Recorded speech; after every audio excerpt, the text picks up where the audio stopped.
नमस्कार, देश प्रदेश के इस खास शो में आपका बहुत बहुत स्वागत है। मैं हूं आपके साथ जया कौशिक। तो देश भर के 5 राज्यों की 6 विधानसभा सीटों पर भी उपचुनाव हुआ था और 1 लोकसभा सीट पर भी उपचुनाव हुआ। उसके नतीजे भी अब सबके सामने हैं। 7 उपचुनावों में से 5 में बीजेपी को हार का सामना करना पड़ा। बात उत्तर प्रदेश की करें तो मैनपुरी लोकसभा सीट पर डिंपल यादव ने एक बड़ी जीत यहां पर दर्ज की। वहीं आजम खान के गढ़ रामपुर में सपा हार गई।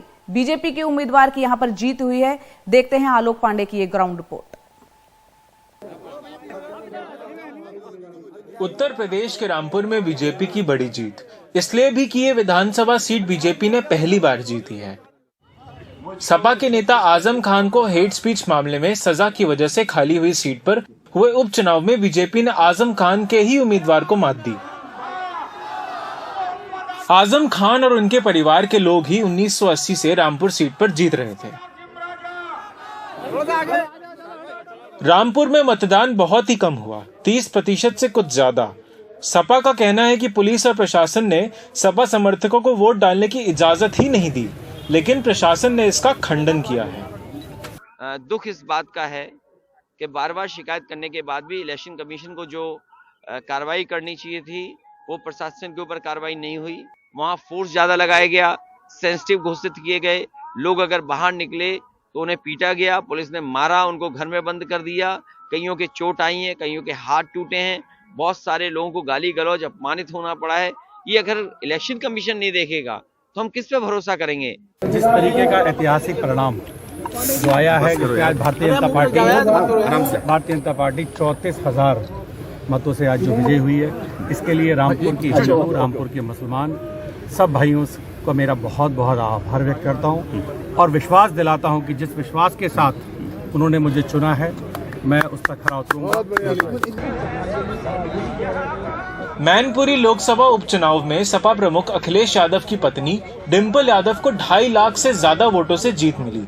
मैनपुरी का चुनाव मुलायम सिंह यादव के निधन की वजह से हुआ। यहाँ की जनता से सीधा संबंध नेताजी का था। डिंपल और अखिलेश दोनों ने मैनपुरी में जमकर प्रचार किया और नेताजी के नाम पर वोट मांगे।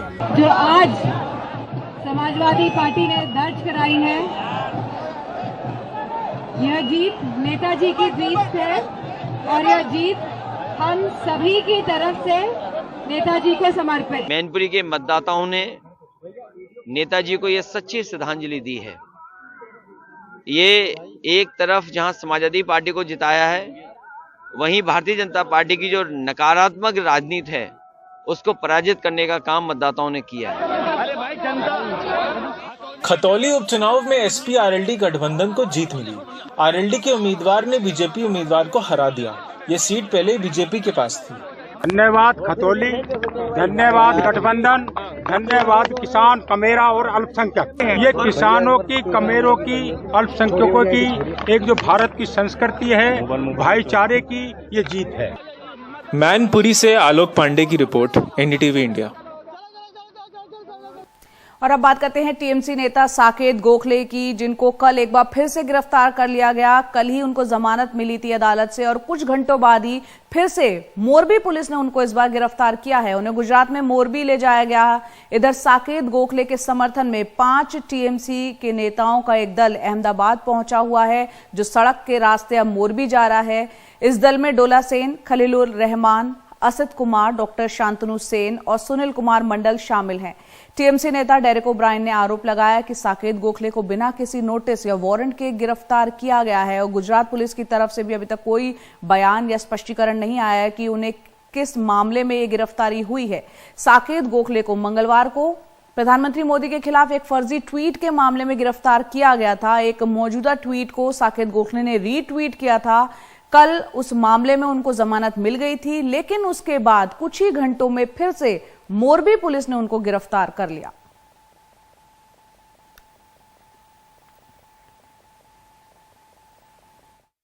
देखिए, कल रात को फिर से साकेत गोखले को अरेस्ट कर लिया गया। जब उनको बेल मिला था कल शाम को, तब साकेत गोखले की लीगल टीम और उनके परिवार के सदस्य जो उनके साथ थे, वो तैयारी किए थे कि उनको लेके वापस आएंगे। लेकिन जैसे ही उनको छोड़ा गया बेल पे, उसके बाद तुरंत उनको अरेस्ट कर लिया गया।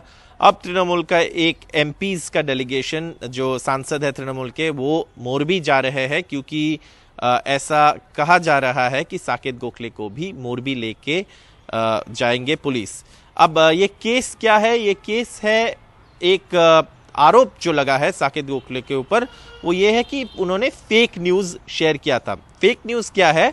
एक ट्वीट में साकेत गोखले ने ये बताया था कि प्रधानमंत्री का मोरबी घटना के बाद वहाँ पे जाके जो अस्पताल विजिट था या जो भी था, उसका जो खर्चा था, वो जो विक्टिम्स का कॉम्पनसेशन है उससे कई गुना ज़्यादा था।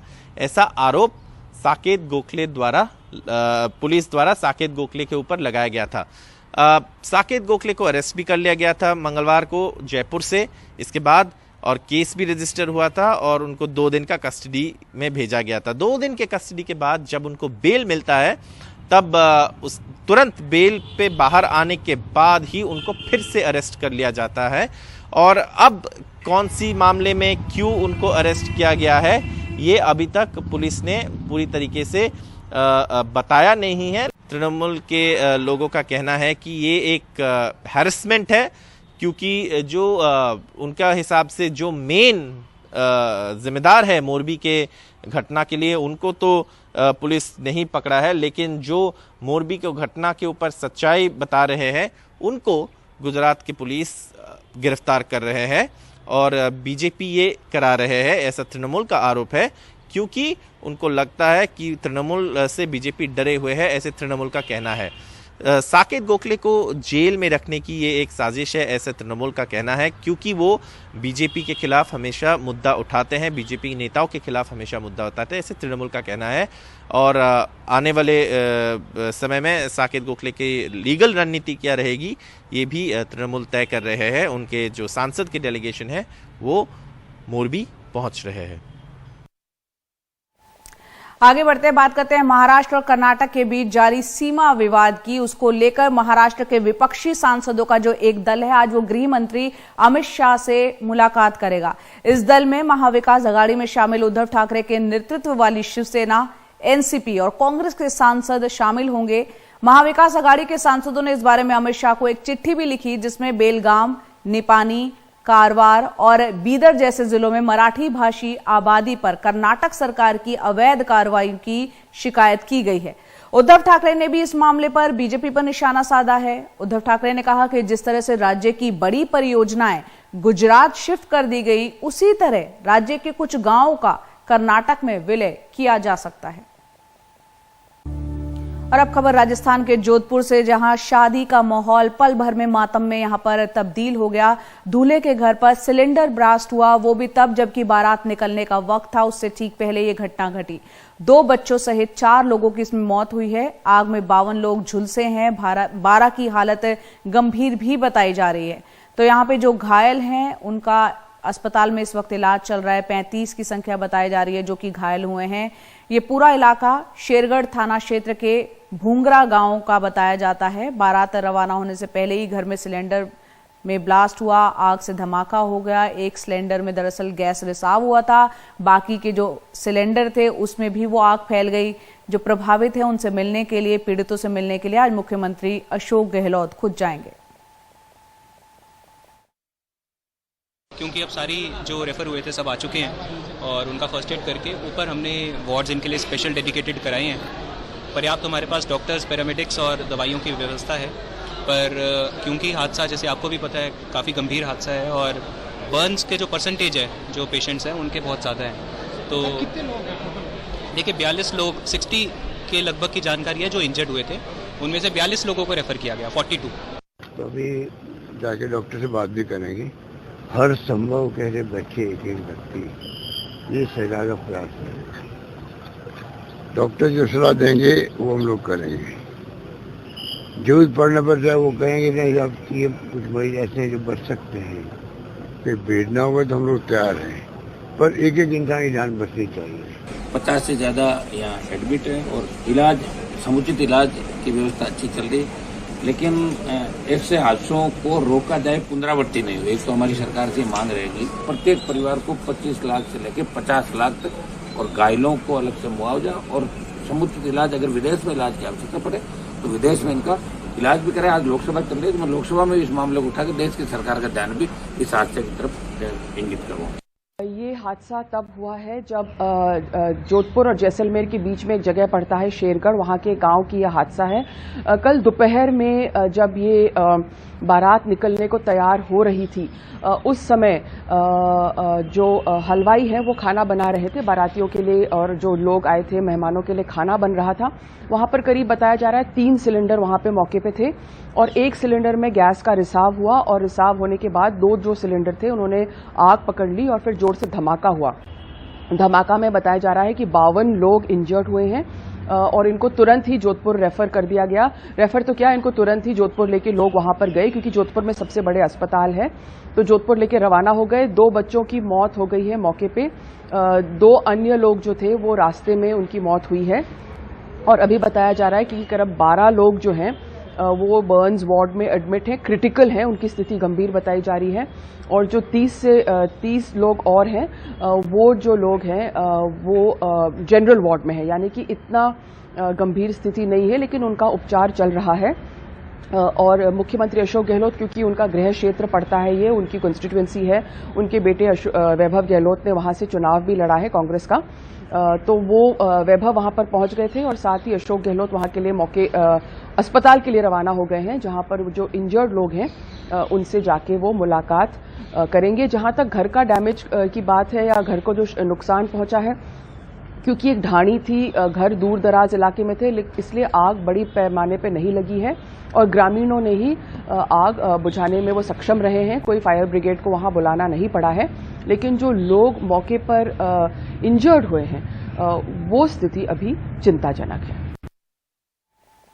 आगे बढ़ते हैं, बात करते हैं किताब पर जारी विवाद की। मध्य प्रदेश के इंदौर के सरकारी लॉ कॉलेज में धार्मिक कट्टरता फैलाने और अनुशासनहीनता के मामले में जांच अब शुरू हो गई है।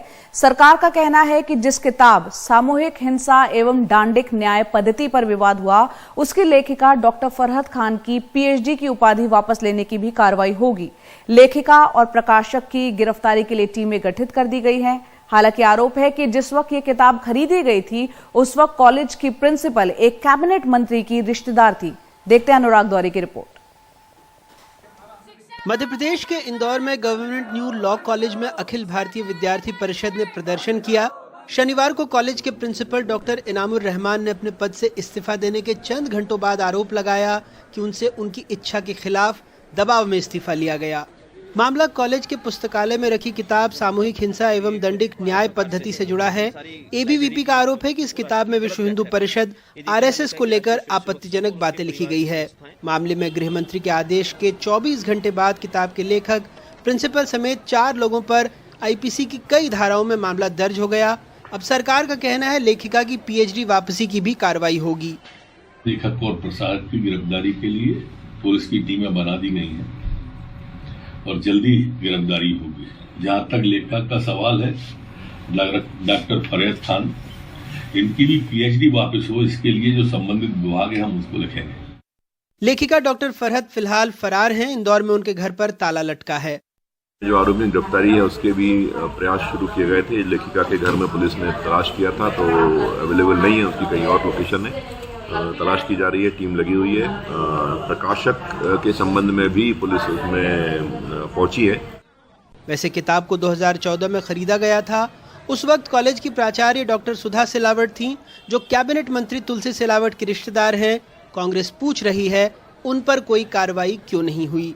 भाजपा सरकार के दौरान ही इसको पाठ्यक्रम में शामिल किया गया था। जब कलई खुल गई तो लीपापोती करने के लिए छोटे कर्मचारी, छोटू अधिकारियों पर कार्रवाई की जा रही है, जबकि वो जिम्मेदार नहीं है। प्रदेश के उच्च शिक्षा मंत्री से लेके कुलपति तक, और उस समय जो प्राचार्य थी, जो कि प्रदेश के मंत्री तुलसी सिलावट की रिश्तेदार हैं, उनके ऊपर कार्रवाई नहीं की जा रही है। भारतीय जनता पार्टी का ये रवैया पूरी तरह से केवल और केवल केवल खोखले हिंदुत्व को दिखाता है। भारतीय जनता पार्टी के लिए ये सब केवल और केवल राजनीति के विषय हैं।